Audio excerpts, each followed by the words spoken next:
All right, thank you very much. And in terms of looking at the future and new directions, I wanted to just sort of remind everybody of the mission of ORIP, and we heard several comments which were just relevant just now. As all of us, to some of our dismay, NCRR was dissolved in 2011. We kind of, there was some shock over that as well. But now we see really the resurrection of that, and the mission for the infrastructure is pretty obvious. We've had a lot of talk about that today, but keep in mind that research-related resource programs and, as mentioned, science education efforts. And I think that that's very useful to consider, as Francisca reminded us of. Their mission, as we think about the future in context to this particular division, for developing and characterizing, preserving, and improving mammalian and non-mammalian, as we heard today, models of human disease, develop new initiatives on specific animal-based topics, and what we spent most of the time talking about is the workforce that supports and contributes to animal-based research and resources. So there were some common themes throughout the meeting. One of those was themes related to, of course, this duality, perhaps, of tracks within One Health. And I think there are several groups, and this came up in the AAVMC meetings as well, animals, people, and the environment, the eco-health environment side, but also translational and comparative medicine. And, I think that can be debated or shifted. I think probably what is more important is what are programs that work towards societal needs. Communications and culture was brought up quite a bit, and I think that was a common theme that in several different ways, and the importance, especially for our medical school colleagues, and encouraging more medical school involvement in our programs is really absolutely critical. The reproducibility of animal models was mentioned, and natural animal models. I think that'll continue to be a common element that's stressed. I think that is not going to go away, and that was a theme throughout the meeting.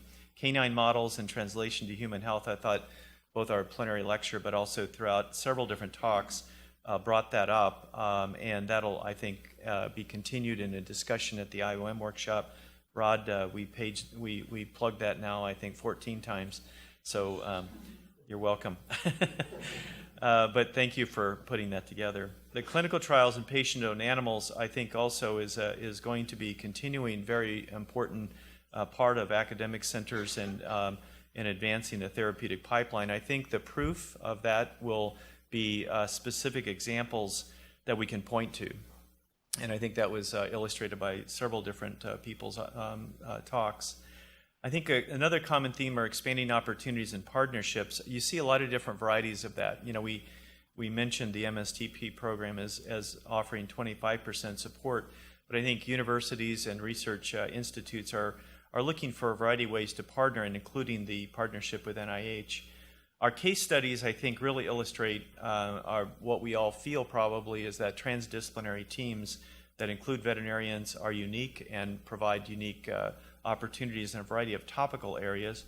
Our existing centers and resources, cancer centers, primate centers, CFARs, CTSAs, all represent important resources. I think the institutions that are training veterinarians are seeking to expand those, but I think making individuals aware of those opportunities is really important at each campus or each institution. Some of these success stories we can point to, the NCI oncology, comparative oncology program is certainly one that helped link across multiple institutions for multi-centered clinical trials, might be an example for others to follow. And I think the new developing COHA group that Debbie Kachiva got started is really a good example of that. And it would be great to come back in a few years and see continuing success stories around consortia.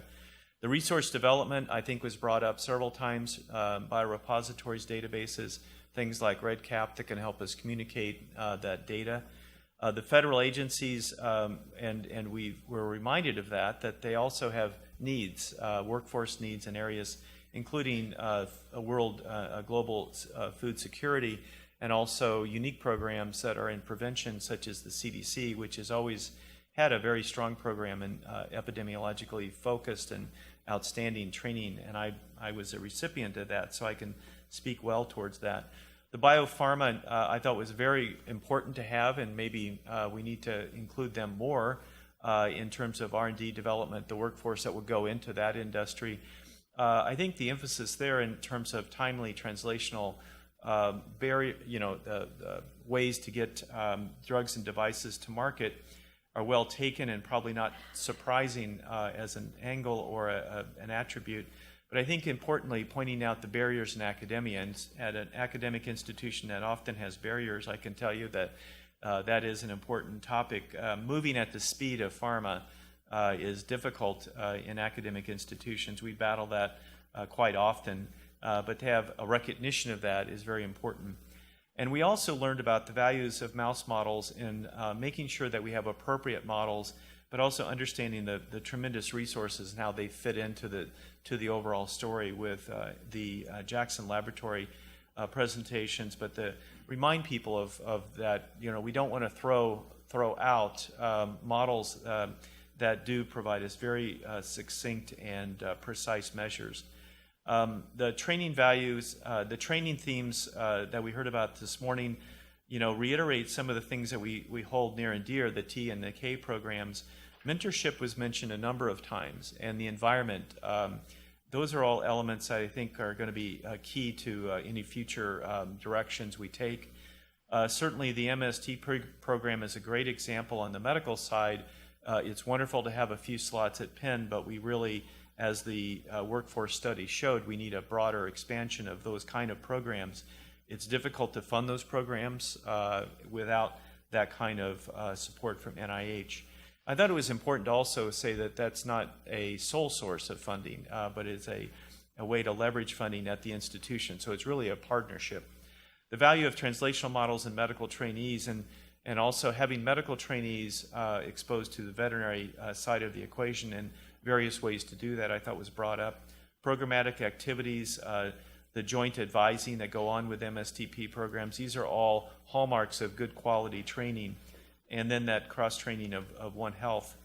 The integration of training and commitment of trainees was brought up, financial support, and a big elephant in the room often is student loans. And I can tell you that students are making decisions on their career opportunities based upon their student loan debt, which is unfortunate because when we preach, follow your passion, as illustrated by a lot of examples, sometimes that won't matter if they can't pay their bills, and they're concerned about that. So, I think institutions are doing a number of things. We're lobbying for loan repayment programs.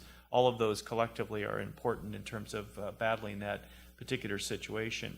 And I think the NCI intramural program that Mark Simpson has is a real model. It would be nice to have that in other avenues where we have that internal or that intramural, extramural partnership of multiple institutions beyond pathology would be great to expand and spread that news, that how successful that can be for veterinary scientists. The co-sponsorship of Veterinary Scholars Program is also an important part that NIH plays. The Marielle Scholars Program is continuing to grow, and that's 450 students, veterinary students, that are interested in research, all in one place, hearing that message, and that's an incredibly good cohort to look at the future. And it is sometimes somewhat disconcerting that we often have low numbers of applicants for some of the programs that are more extensive in time, and easing that and trying to make that more attractive to students is a very much of a challenge. And we heard a lot about the length and time of the program. The Aquatic Models, I think, reminded us of alternative models, and there are unique programs, I think, which will attract veterinarians that have that. And the one thing that was mentioned in that presentation I thought was very good is flexibility of opportunities for veterinarians that are brought into alternative models that may come from other career paths. The training data, I think, is we're limited by the centralized resources and training and placement and career opportunities, and we need to try to address that. I think that's on a lot of people's minds. And then finally, on the trainee side, it was wonderful to hear the different career paths and the different stories. It is a very important aspect that we continue to listen to our trainees, their experiences, what their needs are as we think about the future. Some things just for, as we go away from here, obviously ORIP would like some perhaps summaries, recommendations, perhaps some thoughts about the future. These are just a couple, and then I'm going to turn it over to Deb. That training recommendations, obviously, wouldn't it be wonderful to have a VSTP program? But if not, MSTP slots that are expanded that really emphasize some of these unique and value of a One Health trained veterinarian, or unique aspects of adding on slots to our existing programs. The cross-collaboration in areas of need, I think, is really an area of opportunity where cross-federal agency discussions back and forth of how they might work together. And of course, everybody knows everything works in Washington, so that'll I'm sure work here as well. Veterinary input on study sections, I think, has been brought up, and that certainly Vilma brought up a very important aspect of encouraging volunteerism in that regard, but also advocating. AAVMC advocates for veterinarians in research, and helping through an organization like that has made a difference. We're able to get veterinarians, the DVM listed among veterinary loan repayment programs, in broadening that, and I think advocating for their participation in program development and study sections is critical whenever animals are involved. We mentioned about training of reviewers, and I think that's a recommendation of how they could be trained in some of these One Health themes that we talked about today, and then some of the language of the training grants to include language specific for how One Health might be incorporated within that.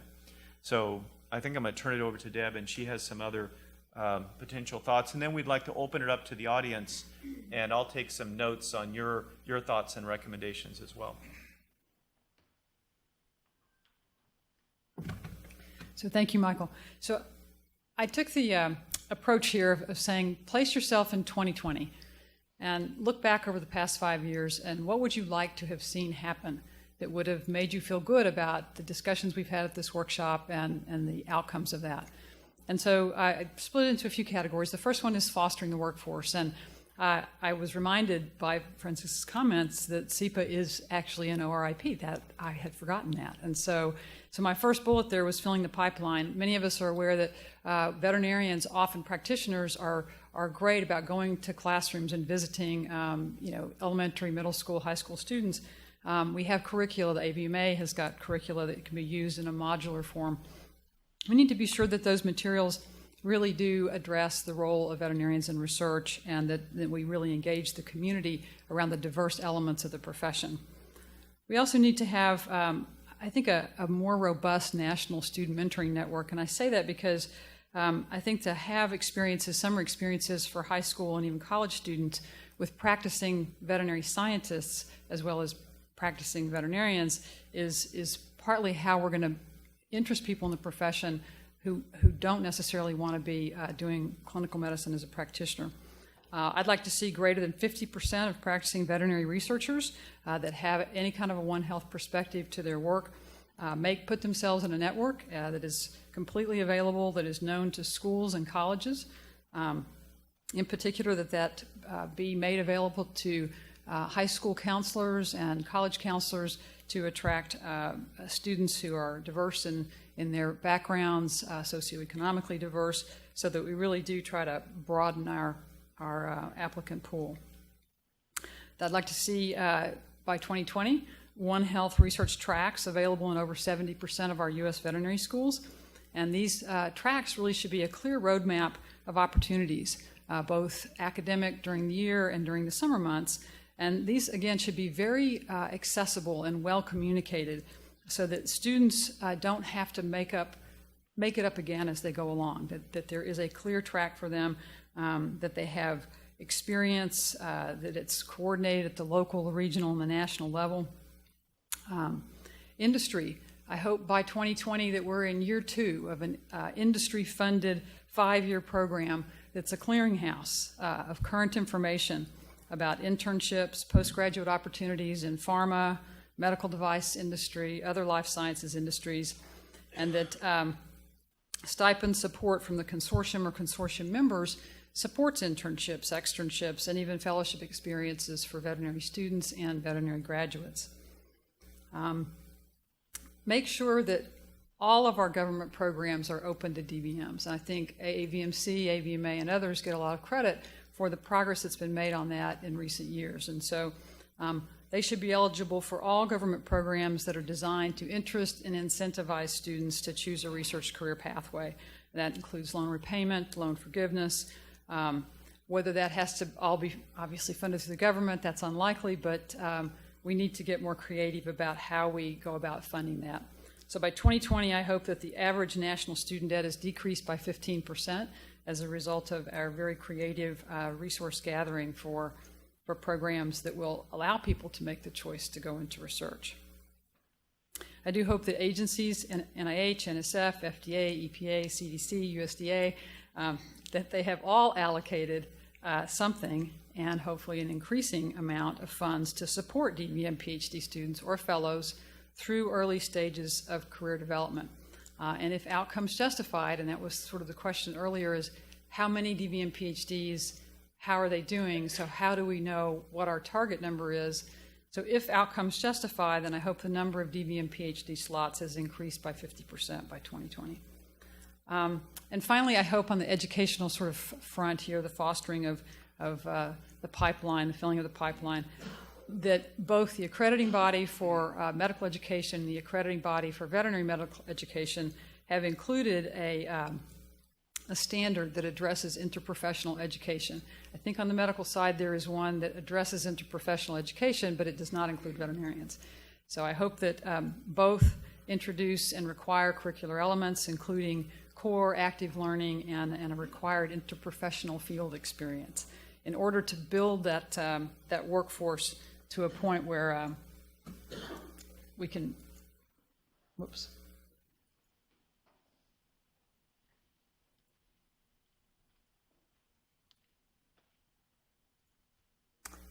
we can have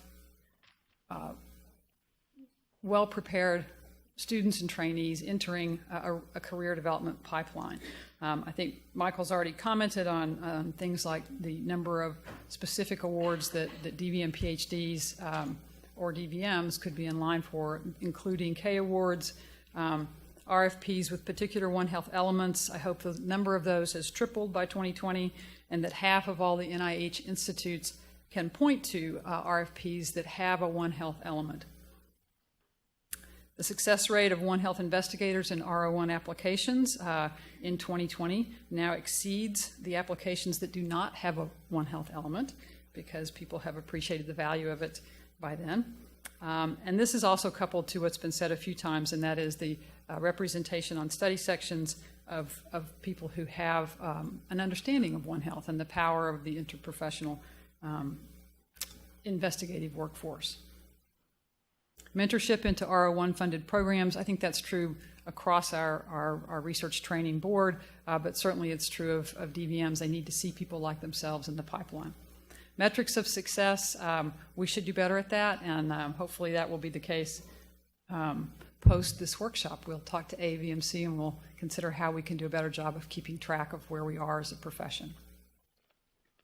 So the last slide that I had was to talk a little bit about some of the things that have been mentioned, but to really emphasize this notion that a national clinical studies platform around naturally occurring animal diseases could really be a game changer. And so by 2020, that platform exists. Industry and government-funded studies placed through this veterinary clinical studies network have exploded. It's now considered a best practice for bringing human products to market. A comprehensive study has shown by 2020 that use of these naturally occurring animal models or diseases actually improves or decreases the time to market by 10 to 20% with a commensurate decrease in cost. Certainly that implies that industry is a key stakeholder and a player in bringing more of these clinical-based research programs into a position of high priority. So developing, and not only developing, but really characterizing well naturally occurring animal models, that we've actually doubled the number that you can point to based on support for development and validation from NIH. This question came up on a phone call that some of the COHA members had with some of the folks at NCATS asking, so is there a listing of these models? What are established, which are the most validated, best established models? And there are listings, and we can point to them. Mostly they are with experimental animal models, and that's fine. Those are really important too. But the idea that we could develop such a list and make that available and accessible to users, I think, is important. Whoops. Existing consortia have already been mentioned, that those are routinely now leveraging the importance of sort of One Health type research. And finally, a point that has not come up during the last day and a half, but I think is going to be something to watch, is the importance of human-animal interactions as a potential component of NIH-funded research. There have been already at least one RFP, if not two, that addresses the impact of humans and animals being together on human health. And so I think that's an area of opportunity for us as we think about One Health going forward. And I'll end by saying communication, communication, communication, that if we can do a better job of that at all levels, I think this will become a discussion that's not held largely with the choir, but with people who understand and value the same things that we've talked about over the past day and a half. So with that, I think the goal was to open it up to say, if you could write a letter to ORIP and say, you know, what would you want them most to be thinking about after this day and a half? We had a nice summary at the beginning of what they do in ORIP. In that context, what are some of the things that come to mind as priorities? And I'll write some of these down so we see some of the bullet points. Yeah. Oh, yes. All right. So, of course, I hear the challenge, and immediately I see all this incoming mail, which is good. But I want to add one other aspect. ORIP, or ORIP as we call it, is in the process of developing our first 5-year strategic plan that should come out at the end of this year or possibly early next year. It depends on several factors. There wasn't actually 2 RFIs out for comments, for public comments, for your input. We send it to all of our grantees, and we send it to lots of other people. May I ask who replied to? Very few. Well, a few more now. Okay, so I would say if you suddenly think that you have thoughts along what Debbie just challenged you, please do send them in. We can take them and kind of fold them in that process. Stephanie would be happy to receive them. See how clever I did that? So there were 2. One was focused on Division of Comparative Medicine and the Division of Construction and Instruments, which are mostly the shared instrumentation in ORIP. And the second one was focused on training, which would cover SIPO awards and training for veterinary students, veterinary scientists. So I think one can still dig up the questions that were asked. Desiree, can I poke on you? Are they still up, or are they actually gone? Okay, so you can go into archives and find them, and if you can't find them, you would contact Desiree, and she would definitely tell you where you can find the questions. Those are the specific questions that we asked, but if you would more specifically want to comment on something else, we take those comments too. Okay. Is that some? Yes. So Andrew Lackner, Tulane. So I think actually your next to last slide, or the one prior to this, is probably the most important, and the one where, at least from my point of view, you're going to make the most headway.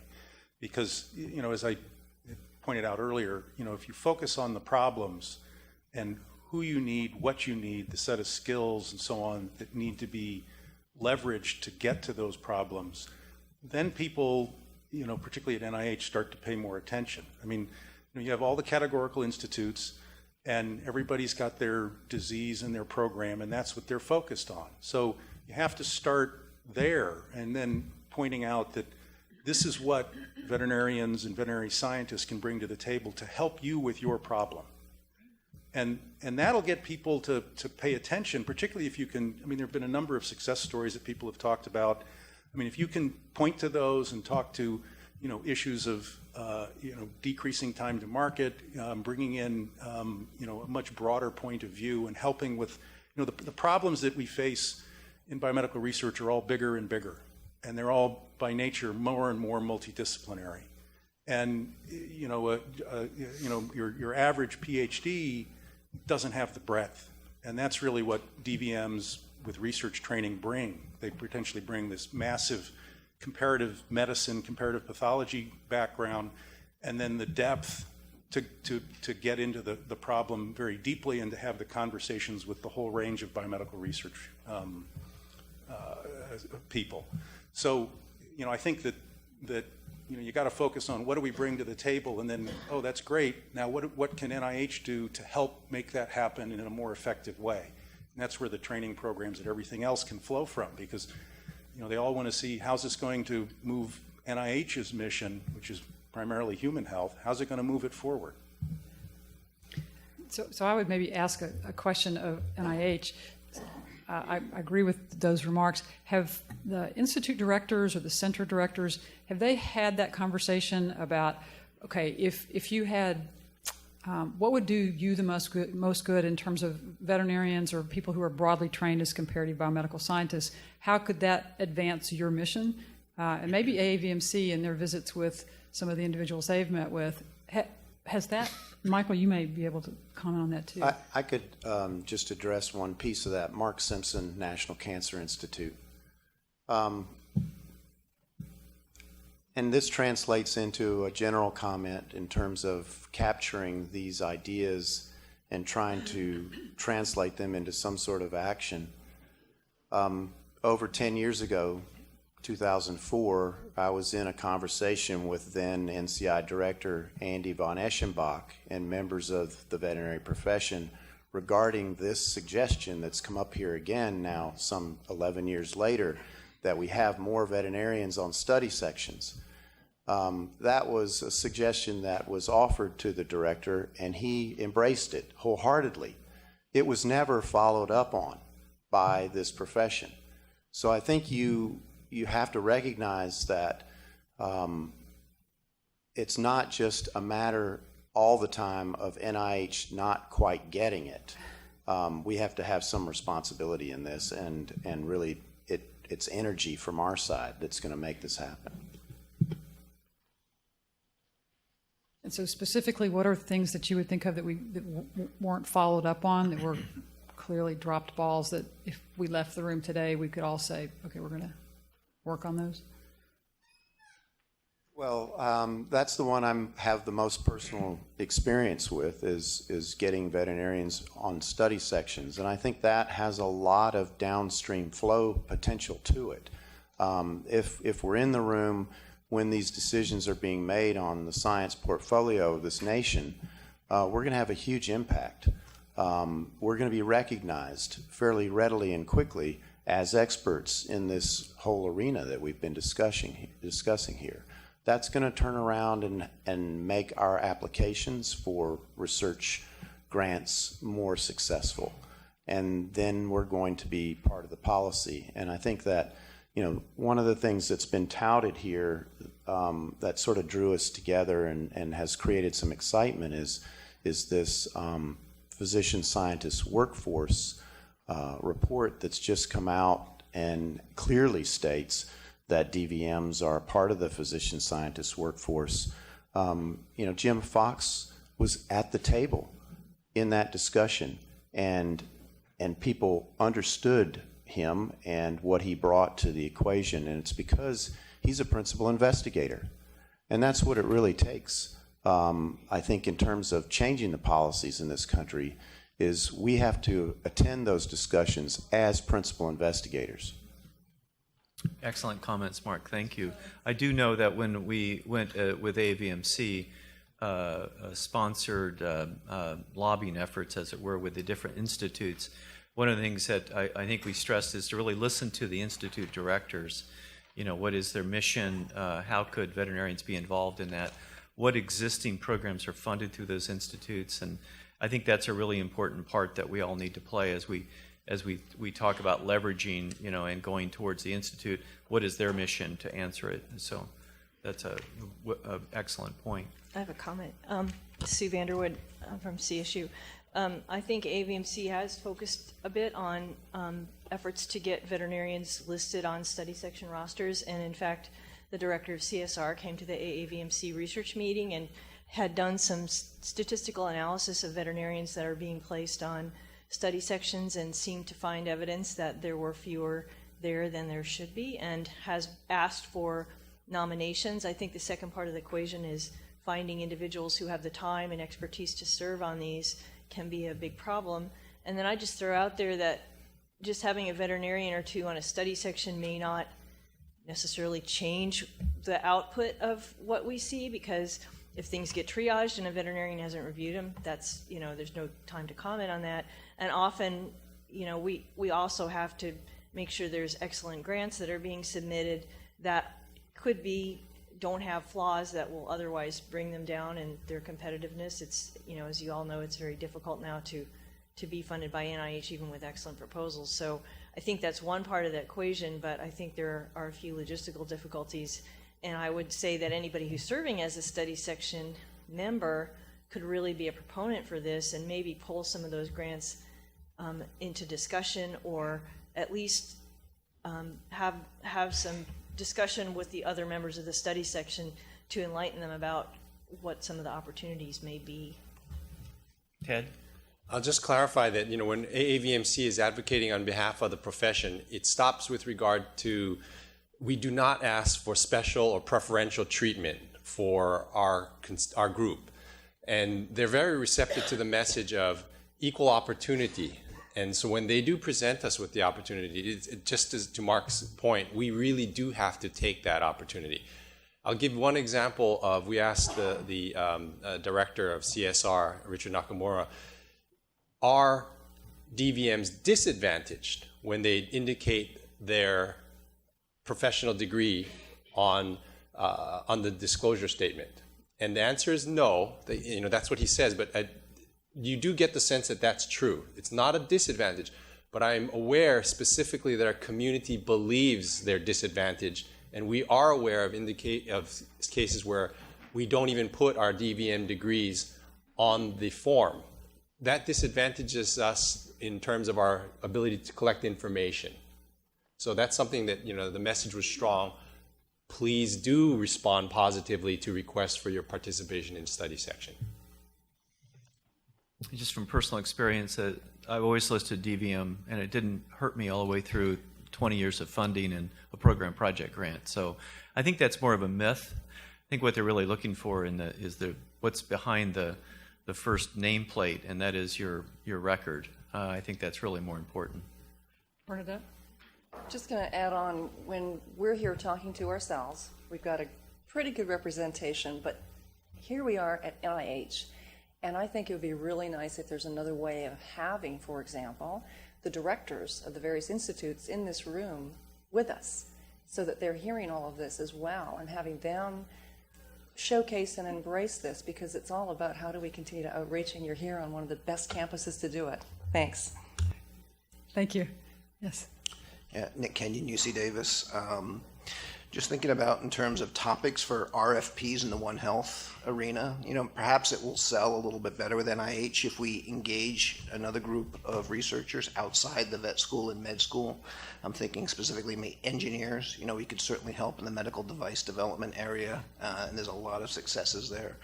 And also perhaps nutrition, certainly, in protecting the food supply. But perhaps if we engage some of these other researchers outside our schools, which are often two of the smallest at a university, that it might be, they might sell a little bit better. Interesting innovation. Yes.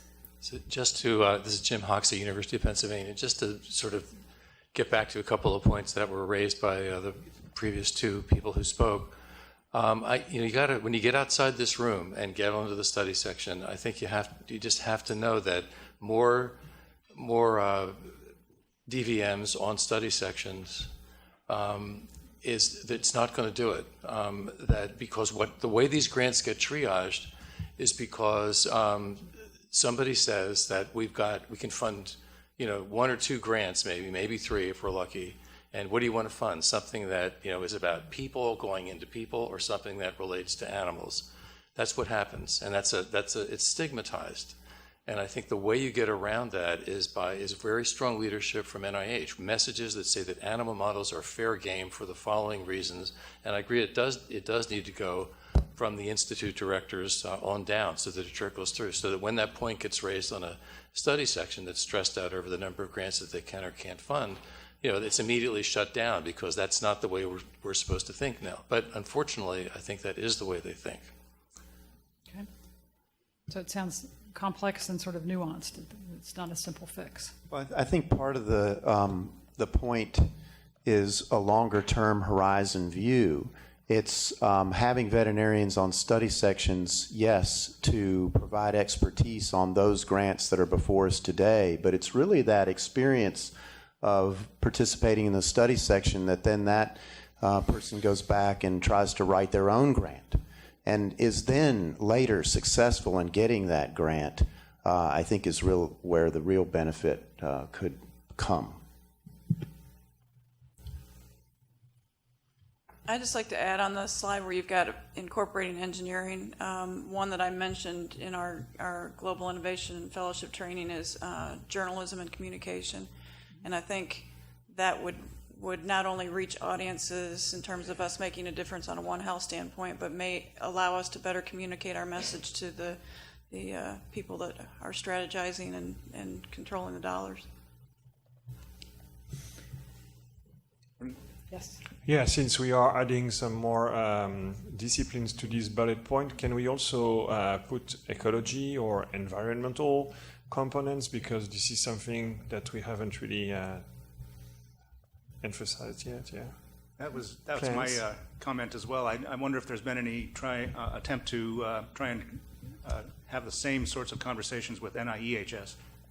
I've had some luck talking with some of the folks there about shared environmental risks and ultimate outcomes, and I think they are very interested in taking advantage of some of the things that they cannot do in people that would be capable of being done in animal species that have the same naturally occurring diseases and share the environment and all those good things. But I think that's another valuable opportunity that maybe we haven't taken advantage of. To come full circle on that, I know NIEHS funded a 7-year grant at Texas A&M that was outreach. It was the PEER program. You can still Google PEER, and it was all about environmental hazards, human health, animal health. It was that. So I think it's a good point. Yes. Yes, Gary Sherman, National Institute of Food and Agriculture with USDA.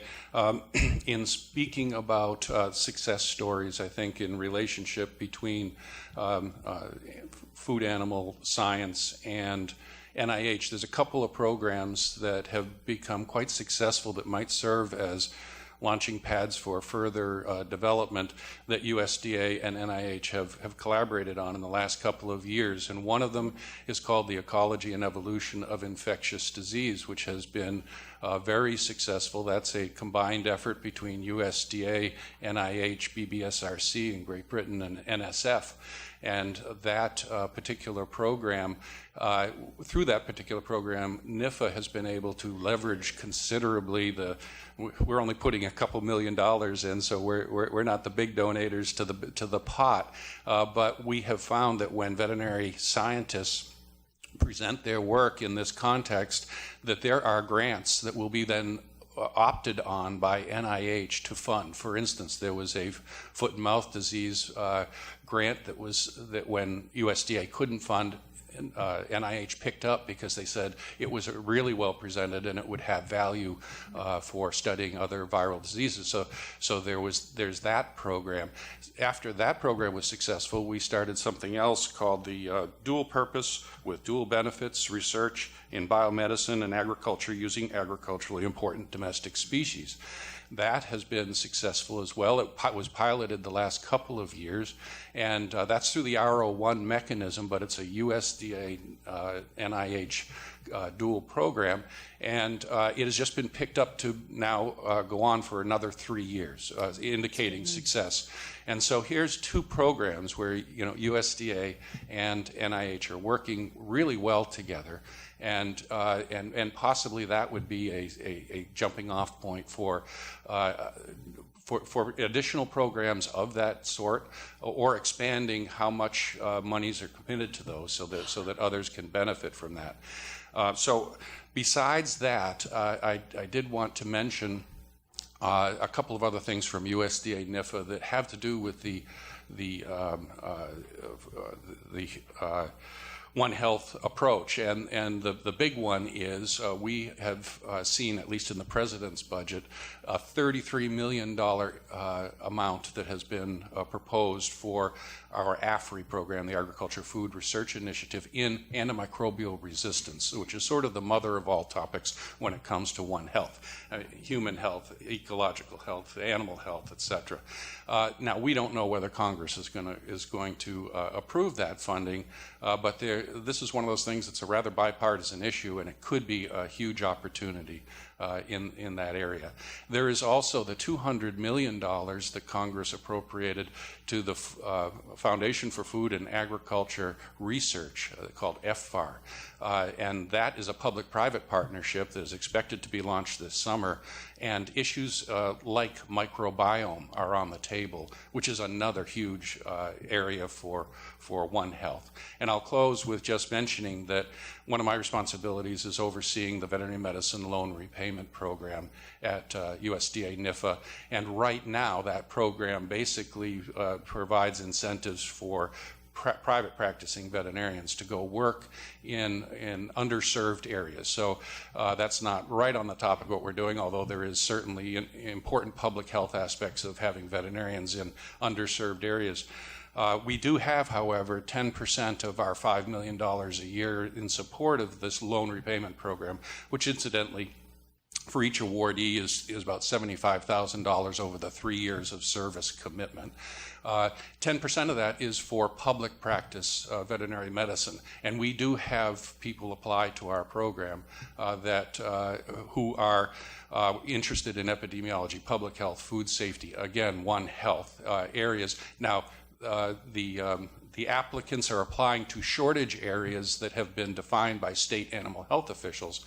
So there are some limits on this, but there has been discussion since we've received so many absolutely extraordinary applications from people who would like to apply for the public practice portion of our program, which is only 10%, that perhaps we need to increase the percent of the program that can be devoted to public practice, and that really translates in many cases into the research mission.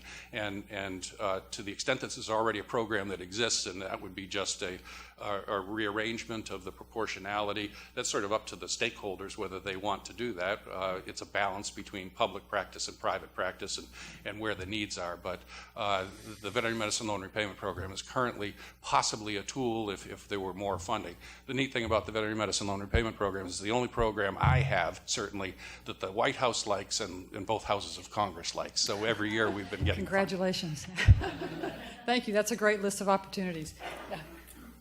I would just like to make a comment that NIH, NCI, through the Comparative Oncology Program, has a really nice template as to emulate in perhaps other areas. Maybe not identical, but the entire veterinary oncology community, I think, has influenced the development of the COP and has influenced the capability that is recognized in comparative research in oncology with dogs and cats and humans. I'd also like to, I pulled up I received a news release last fall. It was in October of 2014. There was a small company who received a phase 1 contract from NIH for studying a compound in canine patients. And because of the success of that compound in that phase 1 dog study, they received phase 2 support from the NIH at $1.5 million. So I think that's a remarkable, and this was through the SBIR program. I think that underscores the importance and how comparative medicine in dogs and humans is being recognized in oncology, but I think that there's more to leverage on that in other areas. and recognizing that those opportunities exist. I think that's something that NIH could be looking at further, and ORIP in particular. Yeah. Thank you very much. Yeah, maybe we could just close by saying again to Francisca, Stephanie, Manuel, and Jack, thank you very much. Thank you very This was much. a wonderful opportunity.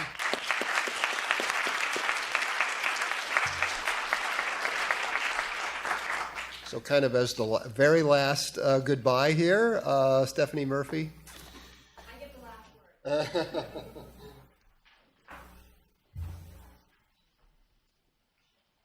So just briefly, I would once again like to acknowledge our organizing committee for their input, both on the directions that the discussions have taken over the last 2 days, as well as the format for this workshop venue.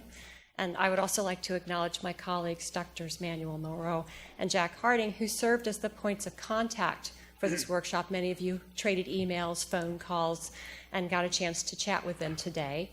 I'd also like to thank all of our speakers and panelists for your thoughtful consideration of the many facets of the One Health umbrella, particularly relating to research and to training. And lastly, I'd like to thank all of you for investing your time and your energy and clearly your enthusiasm in this, participating in this workshop, for engaging in the dialogues that we've had for the last day and a half, and for your contributions to the discussion. And on a final note, I again want to remind you that this workshop is being video recorded, and we will be providing a link to the workshop recording in the future at our website. And there will be a meeting summary report that will be available at a later time at our website. So thank you all again.